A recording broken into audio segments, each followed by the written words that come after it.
లలితమ్మని కళావతి అని పిలుస్తారు. అంటే ఇక్కడ ఆధ్యాత్మిక కళ కింద సంకేతిస్తుంది.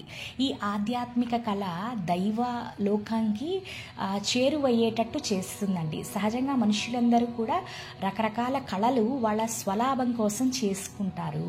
ఎవరైతే ఈ ఆధ్యాత్మిక కళలు, ఉదాహరణకి అమ్మవారి గురించి మంచి పాటలు పాడడము, 4 మంచి ముక్కలు మాట్లాడడము, లేదా మంచి నాట్యము, అంటే ఏది చేసినా దైవం కోసం సమర్పిస్తారు చూడండి కళలు.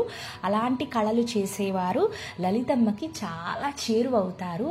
అలాంటి ఆధ్యాత్మిక కళలు లలితమ్మకి ఇష్టము అని ఈ నామం సంకేతిస్తుంది. లలితమ్మ ఆలాపన కింద సంకేతిస్తారండి. ఒక పాట, ఒక గానంలో ఆలాపన అనేది చాలా ముఖ్యమైనది. ఎందుకు అంటే ఆలాపన రాగం అన్నమాట. ఆ పాటకి ఆ రాగం ఎంత బాగుంటే అంత మధురంగా ఉంటుంది ఆ పాట. ఇక్కడ ఆలాపన పాటకి ప్రాణం అన్నమాట. అలాగే లలితమ్మ గొంతులోంచి వచ్చే మాటలు కూడా మంచి రాగం కిందే, అంటే మంచి ఆలాపన కిందే సంకేతిస్తుంది. అమ్మ చిన్న నవ్వు నవ్విందనుకోండి, ఆ నవ్వులోంచి ఒక జ్ఞాన వెలుగు వచ్చేసి మనలో ఉన్న అంధకారాన్ని అంతా తొలగించేస్తుంది. అలా ఎవరైతే అమ్మ మాటలు వినే అదృష్టం ఉంటుందో వాళ్ళ జన్మ ధన్యం అయిపోతుందండి. అంటే అంత మధురంగా, అంత మంచి మాటలు అన్నీ కూడా మన మనుష్యులకి ఉపయోగకరమైన మాటలే అమ్మవారు మాట్లాడతారు. లలితమ్మని కాంత అంటారు. అంటే అమ్మవారు బంగారు ఛాయలో మెరిసిపోతున్న అతి సౌందర్యవతి అని ఈ నామం సంకేతిస్తుంది. మనందరం ఇదివరకు కూడా మాట్లాడుకున్నాము. లలితమ్మకి కదంబము పుష్పాలు అంటే చాలా ప్రీతికరము. ఈ కదంబం పుష్పాలు అంట ఒక రకమైన తేనెని పుట్టిస్తాయంట.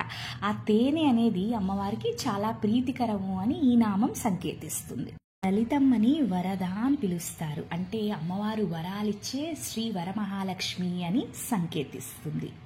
అమ్మవారి కళ్ళు ఎంత పెద్దగా చక్కగా కలువ పువ్వు రేఖల్లా ఉంటాయండి. ఎవరైతే లలితమ్మని నిజంగా పూజిస్తారో, ఎలాంటి స్వార్థము కోరికలు లేకుండా అమ్మవారి భక్తిలో మునిగిపోతారో, అమ్మ వాళ్ళ లోపలికి వెళ్ళిపోయి ఒక ఆనందకరమైన ఒక ప్రపంచాన్ని సృష్టించేస్తుందనమాట. ఆ మనిషికి ఆ శరీరం మీద కానీ ఈ బయట ప్రపంచంలో వస్తువులు మనుషులతోని సంబంధం ఉండదన్నమాట. మొత్తం లలితమ్మ మీదే ధ్యాస ఉంటుంది. అలాంటి వాళ్ళకి అమ్మవారు ఒక ఆనందాన్ని, అంటే ఆనందాన్ని ప్రసాదిస్తారండి.